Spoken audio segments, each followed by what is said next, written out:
Sài Gòn, khoảng 12 giờ ngày 30 tháng 12 năm 1965. Một chiếc xe hơi dừng lại trước số nhà 59, đường Nguyễn Lâm. Bước xuống xe là một người đàn ông hơi gầy mở cửa xe. Ở bên trong nhà, đứa con trai của ông đang chờ sẵn bố về, thì một tai họa bất ngờ ập đến. Cậu con trai kể lại rằng, cháu nghe thấy tiếng còi ô tô của bố cháu đứng ở phía trong cửa để chờ bố. Cháu thấy bố cháu xuống xe rồi mở thùng ở đằng sau để lấy cái gì đó. Thế rồi có hai người đi xe gắn máy dừng lại. Cháu nhìn rõ xe hiệu Copel sơn màu xanh. Một người xuống xe, tay cắp cặp da, mặc quần xanh màu da trời, áo xanh lại có sọc, trạc tuổi 26. Người ấy mở cặp da lấy ra một khẩu súng và tiến lại gần bố cháu, bắn luôn mấy phát liền. Bố cháu gục xuống. Người bị bắn chết ấy là một trong những nhà báo nổi tiếng nhất ở Sài Gòn lúc bấy giờ, nhà báo Từ Trung, thư ký tòa soạn tờ Chính Luận. Tòa soạn này cho biết cách đó 2 tháng, Mặt trận Giải phóng miền Nam đã gửi một thư đến tòa soạn đe dọa sẽ giết ông chủ nhiệm Đặng Văn Sung và nhà báo Từ Trung. Báo chí quốc tế cho biết vụ ám sát nhà báo Từ Trung được cho là do Việt Cộng thực hiện vì tờ Chính Luận có quan điểm thân Mỹ. Chính Luận là tờ báo lớn thứ nhì tại Việt Nam Cộng Hòa lúc bấy giờ. Tờ báo được thành lập vào năm 1964 và xuất bản cho tới tận ngày cuối cùng trước khi Sài Gòn thất thủ. Năm 1974, Chính Luận phát hành 20.000 bản mỗi ngày, chiếm gần 13% tổng lượng báo tiếng Việt phát hành hàng ngày tại miền Nam Việt Nam. Tờ báo do bác sĩ Đặng Văn Sung làm chủ nhiệm và Từ Trung làm thư ký tòa soạn. Từ Trung và Đặng Văn Sung là ai? Sự ảnh hưởng của họ tại miền Nam lớn đến mức nào đến nỗi bị dọa giết?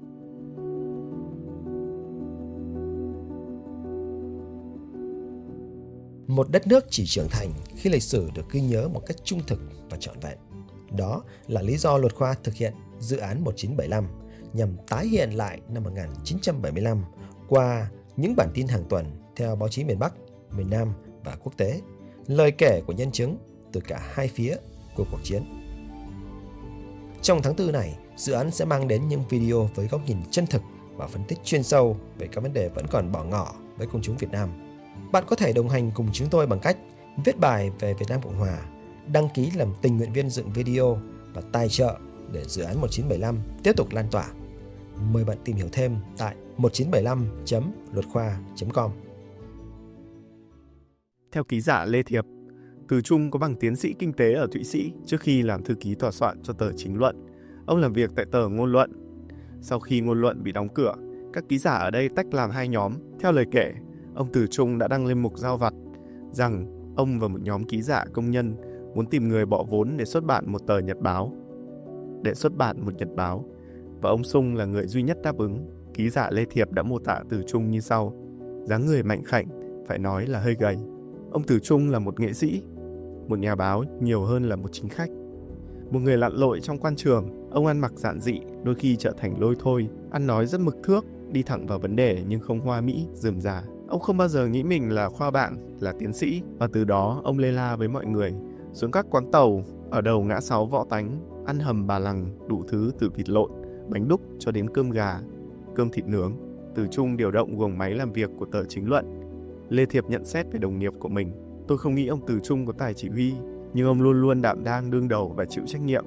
Đó là đặc tính khiến những người làm việc chung quanh ông yêu và nể phục ông. Công chúng đặc biệt yêu thích những bài viết về kinh tế của Từ Trung. Ông đem sở học kinh tế để viết và giải thích những hiện tượng đang xảy ra bằng giọng văn bình dị. Những ý niệm kinh tế vô cùng rắc rối như cung và cầu, lạm phát phi mã, khiếm dụng, địa lý kinh tế, ảnh hưởng hỗ tương, vân vân đã được ông trình bày một cách mạch lạc, dễ hiểu bằng chính những sự kiện đang xảy ra. Lê Thiệp kể lại lời của Từ Trung có lần nói với ông: làm báo trông gai lắm, có khi ngã giữa đường, nhớ đừng quỵ luôn mà phải lồm cồm bò dậy mà đi. Có vậy thì hãy làm báo, không thà cậu đi làm nghề khác đỡ khổ hơn. Các mối quan hệ của Đặng Văn Sung, uy tín của Từ Trung cũng như các bài báo của Chính Luận khiến nó ngày càng có ảnh hưởng lớn đối với sinh hoạt chính trị ở miền Nam. Lập trường chống cộng của Chính Luận rất rõ rệt, khiến Chính Luận trở thành mối nguy phải được dập tắt đối với những người cộng sản. Họ chọn cách dễ nhất là bạo lực. Đặc công Việt Cộng đã bắn gục Từ Trung khi ông đang trên đường trở về nhà. Vụ ám sát Từ Trung không chỉ gây chấn động làng báo Sài Gòn, và các mặt báo quốc tế đều đăng tin ngay trong ngày khi ông bị giết hại, nhưng có một chi tiết ít người nói đến. Theo lời kể của Hoàng Hải Thụy, một tác giả nổi tiếng tại miền Nam trước năm 1975, ngay sau khi Từ Trung qua đời, tờ Chính Luận vẫn trả lương đều cho ông mỗi tháng. Người nhận là bà quả phụ Từ Trung, Hoàng Hải Thủy khẳng định chưa có và sẽ không bao giờ có. Nhật báo nào trả lương cho ông thư ký tòa soạn đã chết. Ngoài ra, tờ báo còn có bác sĩ khám bệnh cho nhân viên và người nhà. Vụ ám sát Từ Trung gây sốc nhưng không bất ngờ. Trước đó 2 tháng, Chính Luận đã nhận được thư cảnh cáo cuối cùng ký tên Võ Công Minh, chỉ huy trưởng phân đội 623, lực lượng giải phóng quân Sài Gòn ra định nhằm đích danh chủ nhiệm và thư ký tòa soạn của báo. Trên trang nhất Chính Luận số ngày 31 tháng 10 năm 1965, chủ bút Đặng Văn Sung đăng đàn trả lời bức thư đe dọa rằng: về phương diện thông tin, chúng tôi luôn luôn theo đúng lương tâm nghề nghiệp của người làm báo, luôn luôn lấy tin tức đúng theo tất cả các hãng thông tấn được phép lưu hành tại Việt Nam, và chính chủ trương tôn trọng sự thật đó nhiều khi cũng đã mang lại cho chúng tôi những khó khăn đối với các chính phủ, cũng như nhiều sự bất mãn khó chịu cho các giới Hoa Kỳ. Đó là một điều rõ rệt như ban ngày. Không ai có thể vu cáo tờ Chính Luận đã có một lúc nào bóp méo sự thật theo như kiểu cộng sản được. Về phương diện nghị luận, tờ Chính Luận luôn mang trên mình cương vị của người dân Việt, làm đối tượng với chính quyền, ôn hòa nhưng thẳng thắn. Trong ngót 2 năm góp mặt trên đạn dư luận, ai cũng thấy rõ thái độ độc lập của chúng tôi, và không ai có thể vu khống cho chúng tôi đã có một lúc nào đi trái lại với quyền lợi của đồng bào nghèo, lao động, học sinh, sinh viên hoặc đồng bào các giới tôn giáo. Trên lĩnh vực tư tưởng, lý thuyết hay chính trị thực tế, chúng tôi thừa sức tranh đấu với các lãnh tụ cộng sản trong bất cứ hội nghị quốc tế nào. Nhưng đứng trước sự đe dọa khủng bố thì chúng tôi tự thấy hoàn toàn bất lực, bởi vì chúng tôi hoàn toàn chỉ là một thường dân, tự mình hoàn toàn không có một phương tiện nào để tự bảo vệ khi một tổ chức như Mặt trận Giải phóng miền Nam chủ trương ám sát những thường dân như chúng tôi, thì chúng tôi tin rằng việc giết người đó cũng dễ dàng như lấy đồ vật trong túi áo. Do đó, phản ứng của chúng tôi khi nhận được lá thư cảnh cáo cuối cùng là cứ yên chí rằng một ngày nào đó nhất định mình sẽ bị ám sát, và tự mình không có một cách nào chống đỡ. Tốt hơn là cứ coi mình như đã chết rồi. Dứt khoát tư tưởng như vậy để cho khỏi phải bận tâm, thắc mắc làm chi. Với tất cả lòng ham sống mà trời đất phú cho mọi sinh vật, chúng tôi thấy rằng cũng có lúc phải coi thường sự sống, để nhìn thẳng vào họng súng của những kẻ sát nhân mà nói rằng giết một thường dân như chúng tôi thì rất dễ, nhưng ác đạo tinh thần của chúng tôi thì khó lắm. Ngay sau khi Từ Trung bị giết hại, tên của ông với chức danh thư ký tòa soạn vẫn xuất hiện trên mỗi số báo suốt gần 10 năm tiếp theo, cho tới ngày Chính Luận hoàn toàn đình bản. Bên cạnh Từ Trung, bác sĩ Đặng Văn Sung cũng là một trong những nhân vật có sức ảnh hưởng tại miền Nam lúc bấy giờ. Trong cuốn sách Chân Nước Chân Giáo, ký giả Lê Thiệp mô tả về Đặng Văn Sung như sau: ông có thể là một chính khách khôn ngoan, một người chuyên đứng trong hậu trường giật dây những sinh hoạt chính trị. Ông có thể là một người tròn trịa, được lòng cả Tây lẫn Mỹ, có một quan hệ tốt đẹp với đảng phái, đối lập, báo giới và chính quyền đến nỗi có kẻ đặt cho ông bí danh Đặng Đi Ve, hoặc quá quát hơn nữa là Việt Gian. Ông có thể là một ông quan lớn của Đại Việt quan lại, kẻ được đích thân Đảng trưởng Trương Tự Anh tuyên thệ và trao sứ mạng xuất ngoại, tìm hiểu thế giới và tìm kiếm nguồn tài trợ. Ông có thể là một tay tổ gián điệp, người đứng ra tổ chức công cuộc gài người lại miền Bắc Việt Nam, thiết lập cả một mạng người gián điệp khắp ngang cùng ngõ hẻm. Ở miền Bắc, sau Hiệp định Geneva, ông cũng có thể là một nghị sĩ thấu hiểu quy luật đấu tranh nghị trường, biết lúc nào phải nhượng bộ, lúc nào phải cương quyết và lấn tới. Ông cũng có thể là một ông chủ báo tài hoa, thành công, đầy uy tín và có một ảnh hưởng lớn trong dư luận.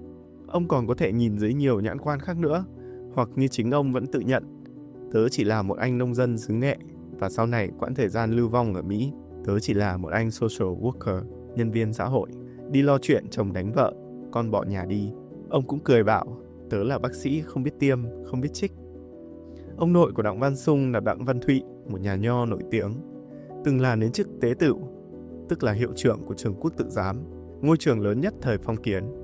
Bà nội của ông là Cao Thị Bé, dòng dõi gia đình Cao Xuân Dục, một quan đại thần Triều Nguyễn, từng giữ chức thượng thư bộ học. Cha của Đặng Văn Sung là Đặng Văn Cửu, là con thứ 3 của Đặng Văn Thụy. Ông Thụy có 11 người con, trong đó có Đặng Văn Hướng, người có liên hệ mật thiết với Việt Minh, và sau này được mời giữ chức bộ trưởng không bộ. Con trai ông Hướng là Đặng Văn Viết, sau này trở thành trung đoàn trưởng đầu tiên của trung đoàn 174, thuộc sư đoàn 316 của Quân đội Nhân dân Việt Nam. Khác với những người họ hàng, Đặng Văn Sung ngay từ khi còn ở trường Đại học Y khoa Hà Nội đã xác nhận rằng mình muốn theo một hướng đi khác. Ông kể lại vào thời điểm Hà Nội bùng nổ kháng chiến chống Pháp vào năm 1946, nhìn thấy toàn dân đứng dậy, tớ cũng thấy lòng bừng bừng. Vì là bác sĩ, tớ tham gia vào công tác cứu thương. Khi đó có 2 tổng hội sinh viên, một là sinh viên cứu quốc của Việt Minh, một là của anh em quốc gia. Tớ nhìn thấy ngay Marxist không phải con đường thích hợp cho mình, nhất là nó đi ngược lại với dân tộc tính của người Việt Nam. Và tớ chống. Anh em bèn bầu tớ lên làm chủ tịch sinh viên y khoa. Thế là tớ dấn thân. Ông Sung sau đó gặp Trương Tử Anh, người sáng lập Đại Việt Quốc dân Đảng. Ông Sung được cử đi Trung Quốc để làm tai mắt cho Đại Việt, nhìn xem thế giới bên ngoài đang có những gì xảy ra. Ông đến Hồng Kông, gặp vua Bảo Đại và Trần Trọng Kim. Khi về nước, ông lập ra tờ báo Thanh niên và phong trào bình dân để quảng bá lập trường quốc gia và vận động cho một sự đồng thuận toàn dân trong mục tiêu giành độc lập và chống cộng sản. Thành quả cho nỗ lực này là Quốc dân Đại hội được tổ chức tại tòa Đô Sảnh Sài Gòn vào năm 1953. Sau khi Pháp thất bại tại Điện Biên Phủ vào năm 1954, ông Sung nghĩ ngay tới cuộc đấu tranh trường kỳ với cộng sản và thực hiện ngay kế hoạch cấy người ở lại miền Bắc. Người Mỹ sau đó nói họ đã gài người lại miền Bắc mà không bao giờ nói đến Đại Việt. Còn ông Sung khẳng định công tác này hoàn toàn do Đại Việt chủ trương và những người được gài lại đều là những người có liên hệ đến Đại Việt. Mạng lưới này về sau bị chính quyền miền Bắc phá vỡ. Dưới thời Đệ nhất Cộng hòa, do bất đồng với việc Ngô Đình Diệm tìm cách tiêu diệt sinh hoạt đảng phái và giáo phái quốc gia, Đặng Văn Sung gần như không có hoạt động gì.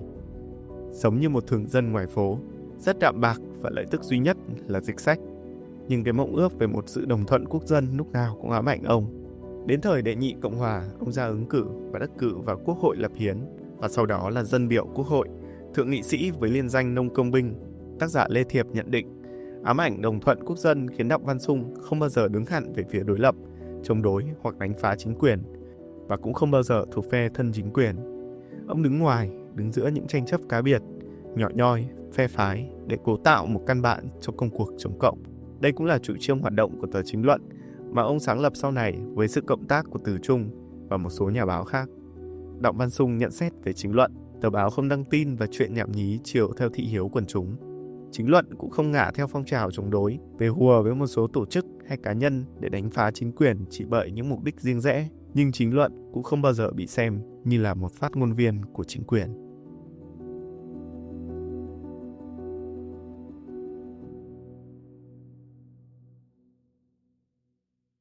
Nếu như bạn ủng hộ con đường làm báo độc lập của Luật Khoa, hãy đăng ký theo dõi kênh YouTube của Luật Khoa. Và bạn cũng có thể ủng hộ chúng tôi thông qua các công cụ Membership và Donate Now của YouTube. Trên website Luật Khoa tạp chí, tức là luatkhoi.com, bạn có thể đăng ký trở thành độc giả trả phí của Luật Khoa với 2 gói cước, $2 một tháng và $5 một tháng. Cảm ơn các bạn đã đồng hành cùng chúng tôi.